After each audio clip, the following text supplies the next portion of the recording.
Arratsalde on guztioi eta mila esker. Nire aurkezpenaren izenburuak esaten duen bezala Euskararen herrizkeren atlasa, irakurtzeko atlasetik entzuteko atlaserako bidean. Ibilbide horri buruzko azalpenak eman nahi nituzke, azalpen deskriptiboak alde batetik, baina deskripziotik haratago ere joan nahiko nuke eta lan hildo berriak etorkizunera begirako lan hildoak ere proposatu nahiko nituzke.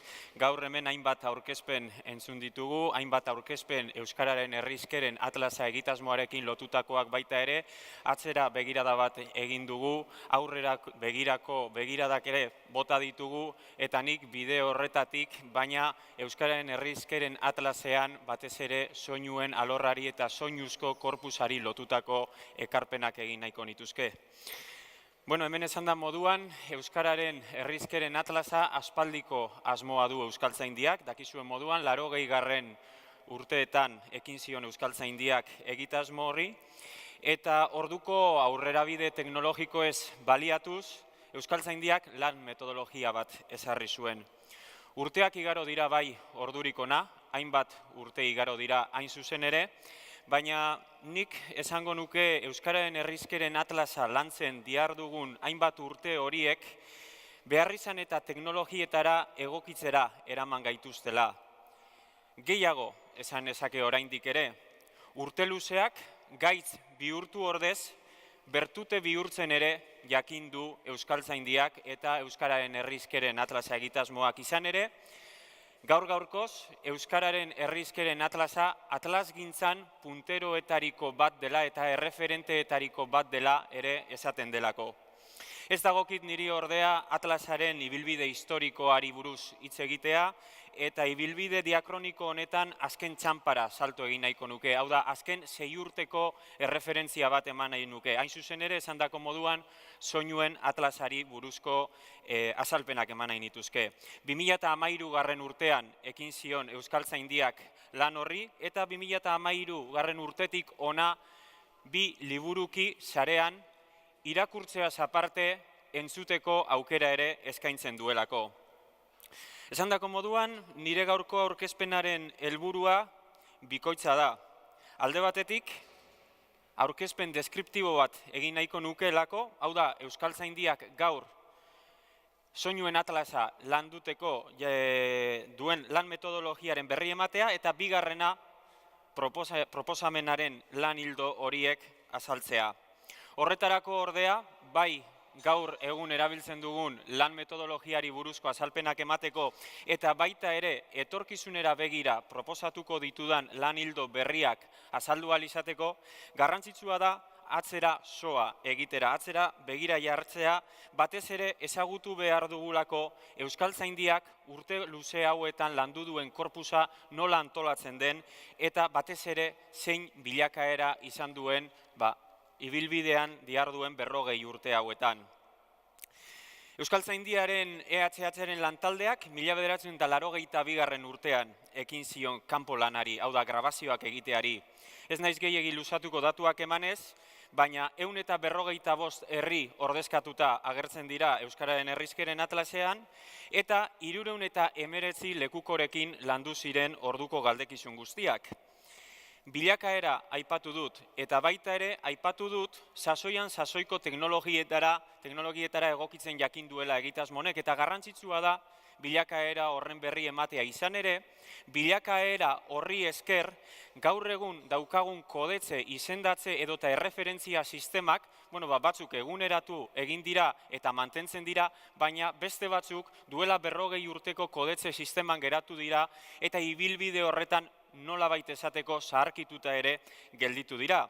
Esandako moduan, 80. hamarkada hortan, 4.000 ordutik gorako korpus bat landu zen, eta datu hori da behin-behinean aipatuko dudana, 4.000 ordutik gorakoak.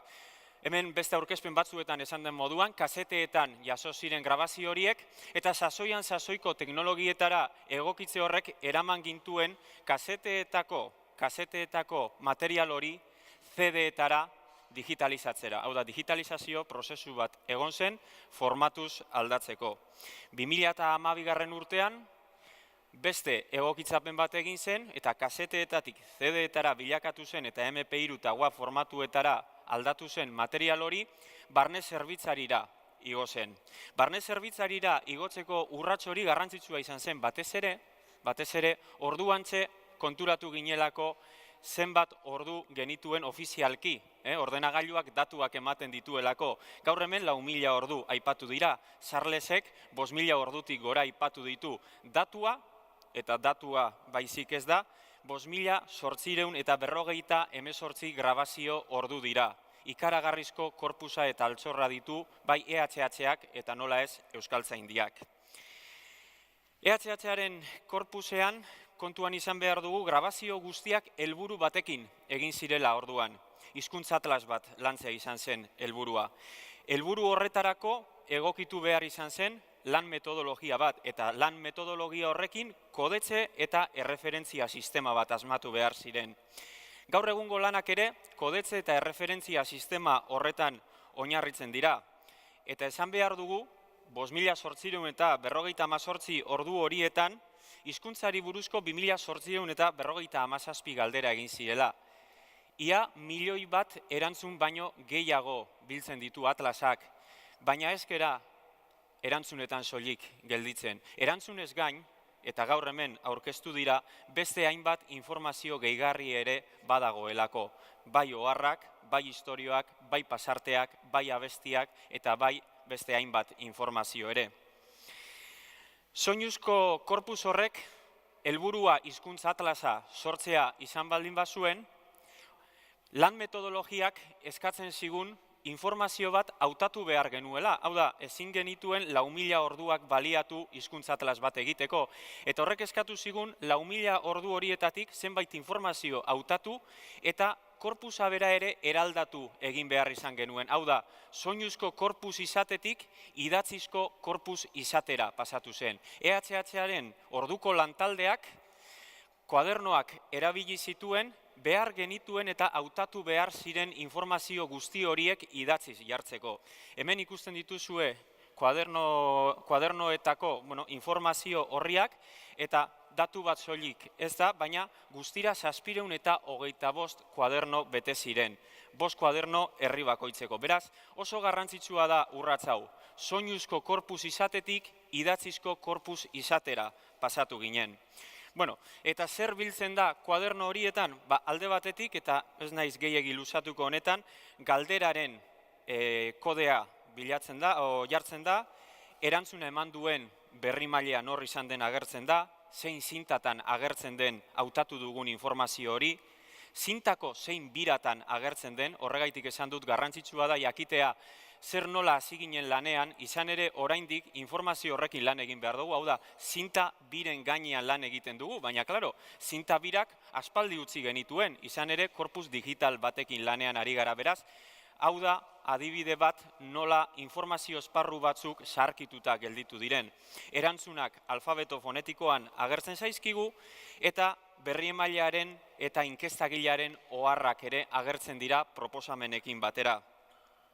Esandako moduan, sasoian sasoiko teknologietara, idatzizko korpusa bai, baina idatzizko korpus hori, paperean idatzizkoa izan zenak, beste evoluzio bat jasan zuen. Hau da, korpus digital batera salto egin zuen. Eta hemendik eta aurrera, korpus digitalari buruz ari naizenean, datutegi erlazional moduan agertuko da korpus hori. Hau da, datutegi erlazional bat eratu zuen EHH-aren lantaldeak. Ikus dezagun, korpus horretan, hau da, daukagun material guzti horren artean, zer nola agertzen den eta nola kodifikatuta agertzen diren material guztiak. Eta hau garrantzitsua da, izan ere, gero soinuzko atlasa lantzerako orduan, kode guzti honek erreferentzia bihurtuko dira, adibidez, erakusketan ikusi dugun mapa interaktibo hori soinuak entzuteko aukerak ematen dituena, hori posible izan dadin besteak beste. Lehenik eta behin, audioak beraiek, nola izendatu ziren EHH-ak bildu zituen audio fitxategiak. Audio zinta bakoitzak bere izena hartu zuen, eta izen horretan kode eranskindun bat agertzen da. Hau da, informazio bikoitza eskaintzen duen kode bat jarri zen audio bakoitza edo zinta bakoitza izendatzeko. Lehenik eta behin, agertzen zaigu herriari buruzko informazioa. 3 zifra baliatzen dira horretarako, eta 3 zifra horietan ere lehenengoak lurraldeari erreferentzia egiten dio, Bizkaia bat zenbaki hartuko du, Arabak 2, Gipuzkoak 3, Nafarroak 4, eta horrela Zuberoaraino, eta bigarren partean, kode eranskindun bigarren parteak, zinta bakoitzari modu korrelatiboan, herri horretako zinta bakoitzari modu korrelatiboan eman zaion zenbakia hartuko du. Gutxi gora bera, 12 eta 20 zinta artean grabatu ziren herri bakoitzeko. Beraz, begiratu zenbat zinta grabatu ziren, eta digitalizatu zenean, artxibo digitalek zintaren A aldea zuten eta zintaren B aldea zuten. Hau da, informazioa oraindik bikoiztu egin zen. Eta galderak, esan dugu, 2857 galdera egin zirela. Bueno, galdera horiek ere, kode eranskindun bat hartzen dute izena adierazteko. Kode eranskindun horrek, ze informazio ematen digu, kasu honetan informazio hirukoitza ematen digute. Alde batetik, gaia, lehenengo zenbaki biek gaia adierazten digute. Atlasean, EHH-aren atlasean, 85 gai desberdin landu ziren. Beraz, lehenengo kode biek hori adierazten dute. Ondoren, gai bakoitzaren barruan, galdera horri dagokion ordena zenbakia. Hori ere modu korrelatiboan eman zena. Eta azkenik, amaieran 0 edo 1 agertu daiteke, eta hori noiz erabili da, galdera bat bikoiztu denean, edo bikoiztu ez denean. Eta zer da galdera bat bikoiztea eta noiz bikoiztu da? Galderak normalean bikoiztu dira, inkestagilearekin grabazioak egin ostean. Eta adibide bat jarriko dizuet. Adibidez, 7209 galderan, faja galdetu zen. Gaztelaniazko faja galdera egin zen. Baina lekukoek fajaren euskal forma ematerakoan adierazi bi ematen zituzten. Alde batetik faja eta bestetik zinturon. Orduan, galderak lantzerakoan eta informazioa lantzerakoan ikusten zen galdera horretatik bi ateratzeko aukera zegoela. Alde batetik fajari dagokiona eta beste bat zinturoni dagokiona. Orduan zer egiten zen? Galdera kodea mantentzen zen, baina amaierako 0 hori bat bihurtzen zen. Orduan egongo ziren 7209 eta 7209 galdera. Beraz, horrela 2857 galdera arte. Esan dugu, ia 1.000.000 erantzun edo 1.000.000 erantzun baino gehiago jasotzen dituela atlasak. Baina nola klasifikatu ziren erantzun hauek? Erantzunak kategoria bitan bereizten ditu Euskararen herrizkeren atlasak. Alde batetik, erantzun zuzenak daude. Eta beste alde batetik, zeharkako erantzunak edota hemendik eta aurrera seguruenik proposamen moduan aipatuko ditugunak.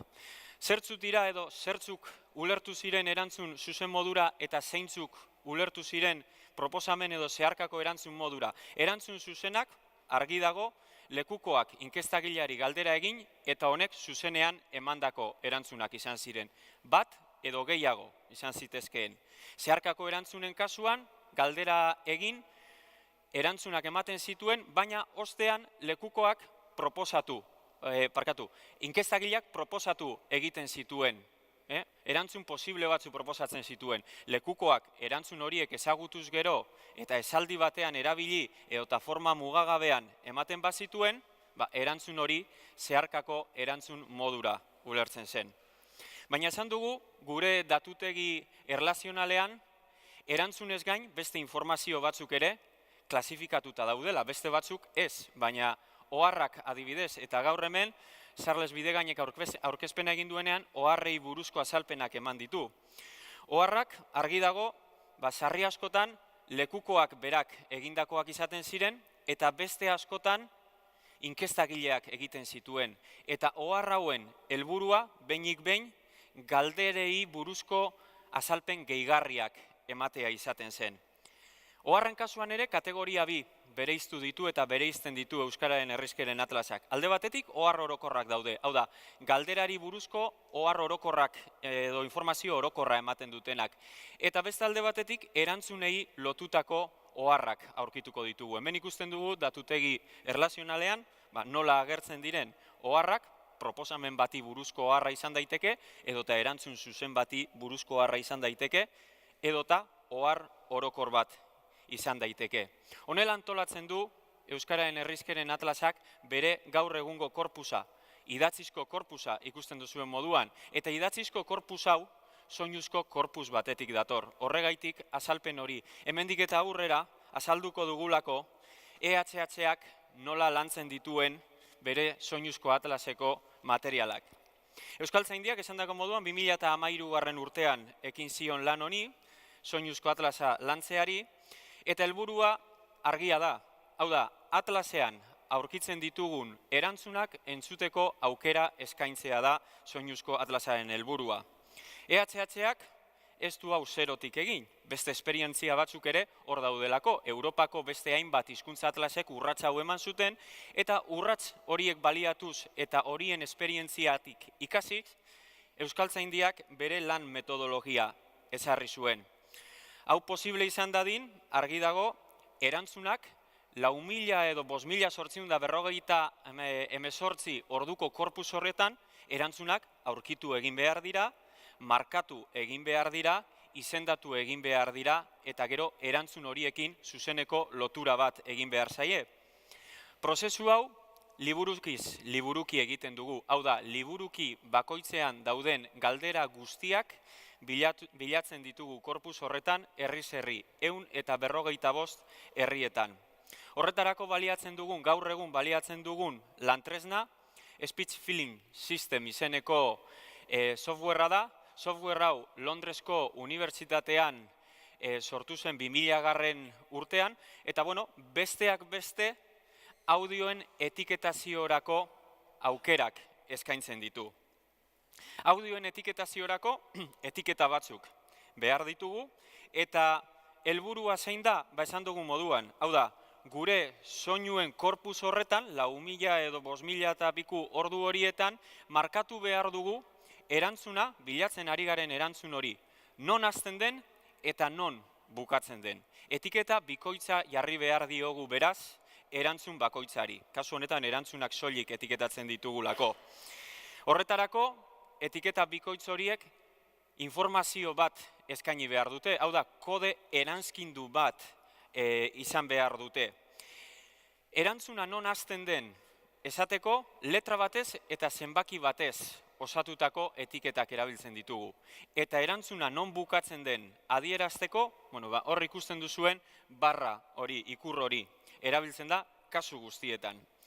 Baina hemen benetako lana eta benetan garatu beharrekoa lehenengo atal hori da. Hau da, nola izendatu zein erantzun mota den eta zein ordenatan emanda dauden. Izan ere, erantzunak, gero ikusiko dugun bezala, zuzen nahi zeharkako izan, bat baino gehiago aurkitu daitezkeelako, eta horiek antolatu behar ditugulako sekuentziaren arabera. Hau da, lekukoak eman dituen ordenaren arabera antolatu behar ditugu.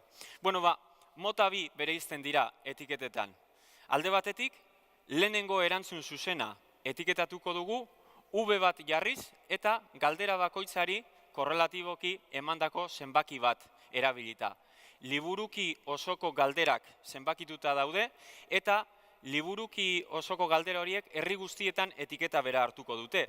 Hori, lehenengo erantzun zuzenean. Baina hortik aurrerako guztiak, hau da, bigarren erantzuna, hirugarrena, laugarrena edota proposamen guztiak, V hartu ordez, S hartuko dute.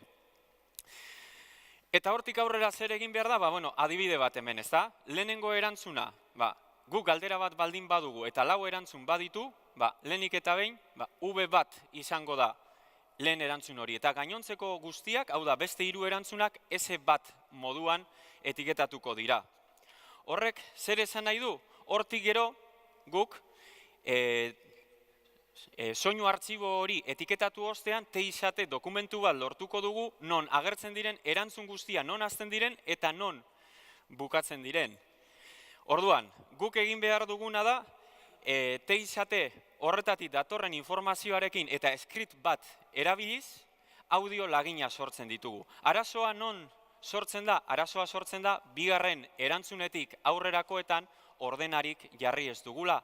Beraz, eskuzko aldaketa bat egin behar da. Hau da, sistema automatizatu horrek mugak ditu, eta muga horien aurrean eskuzko aldaketa bat egin behar da. Eta horregaitik, eskuzko aldaketa hori egin behar dugulako nik gaur beste lan ildo bat proposatzera nator. Lan ildo bi proposatu nahiko nituzke, batean ez nahi sartuko. Alde batetik, soinuzko informazioa mapen bidez eskaintzea, hau da, gaur egun erantzutegian eskaintzen delako, baina ikusten dugu Europako beste hainbat atlas hartzen baditugu, mapen gainean eskaintzen dutela informazio hori. Lehenengo urratsa erakusketan eman dugu, baina uste dut informatikaren aldetik garatu behar den kontu bat dela, baina bideo honetatik jo behar dugula. Nola informatikaren alorra den, ni ez naiz horretan sartuko, baina bai proposatuko dut bigarren lan ildo bat. Eta lan ildo hori, eta etiketazioetan ez naiz sartuko denporarik ez daukateta, baina lan ildo horretan urrats bat ematea proposatzen dut. Hau da, erantzunak etiketatu ordez, datutegi erlazionalean dauden elementu guztiak etiketatzea proposatuko nuke. Hau da, galdera osoa, elkarrizketatua eta elkarrizketatzailearen tarteko hizketaldi osoa, horren barruan erantzunak eta horien barruan ohar orokorrak eta erantzunei buruzko oharrak. Horrekin lortuko genuke, eta proposamena hemen dago etiketazio sistema nola egingo genukeen, horrekin lortuko genuke alde batetik soinuzko korpusa antolatzea, baina beste alde batetik soinuzko korpusa eta idatzizko korpusa uztartzea. Hau da, konsultak idatziz edota soinuz entzunez egin ahal izatea. Eta proposamen hori garatzeko software berri bat ere proposatzera nator. Ez softwarea berria delako, baizik eta lanerako metodologia berria delako. Orain arte SFS Win erabiltzen genuen bezala, Prat erabiltzea proposatzen dut, izan ere lehen maila hierarkiko bakarrean lan egiten genuen, hau da, erantzunak soilik, orain maila hierarkikoa askoz ere zabalagoa da, galdera, erantzunak eta oharrak daudelako, galderaren barruan erantzunak eta erantzunen barruan oharrak, eta Prat softwareak audio artxibo batekin edo audio fitxategi batekin maila desberdinetan lan egiteko aukera eskaintzen digu. Horretarako, lehenengo mailan galdera osoak etiketatuko genituzke, bigarrenean atalak izena jarriko geniokenan ohar orokorrak eta erantzunak etiketatuko genituzke, eta hirugarrenean erantzunen barruan agertzen diren ohar guztiak. Hemen ikusten duzue adibide bat nola landuko litzateken, hortik ere TIZate dokumentu bat aterako genuke, eta TIZate horretako HTML ereduko informazioarekin script bat garatuko genuke, eta script horri esker 4.000 orduko korpus hori audio lagin txikietan moztuko litzateke. Baina audio lagin txiki horiek ez lirateke bakarrik erantzunak izango, ezpada ere datutegi erlazionalean dauden informazio esparru guztiak soinuz entzuteko aukera egongo litzateke. Hemen kasu bereziak nola tratatuko diren ere ikus daitezke, baina ez naiz gehiago luzatuko. Uste dut lanerako materiala badugula, uste dut Euskaltzaindiari dagokiola material hori ustiatzea. Urrats garrantzitsua eman genuen 2013 urtean, metodologia zorrotz bat ezarri genuelako. Metodologia hori erabiliz ikusi dugu EHHaren korpusean kasuistika zabala dagoela, horrek erronkak jarri dizkigu, erronka horiei aurre egin behar diegu, eta horrek eraman gaitu lantresna berriak probatzera eta prozedura berriak diseinatzera. Uste dut EHHaren soinuzko korpusa balioan jarri behar dugula bai edo bai, ez da erraza 4.000 orduren barruan identifikatu gabeko informazioa aurkitzea, beraz, antolatu behar dugu, antolatu behar da lan egiteko, antolatu behar da gainontzeko hizkuntzaren alorretako edozein ikerketa egiteko moduko materialak daudelako, ez soilik atlasa egiteko, baliatu behar dugu korpus hori beste modalitate batzuetarako ikerketetarako, eta esaten dudan moduan Euskaltzaindiari dagokio bideo honetatik lan ildo berriak finkatzea eta euskararen aberastasun dialektala bizirik dagoen hizkuntzaren mesedetara jartzea. Mila esker.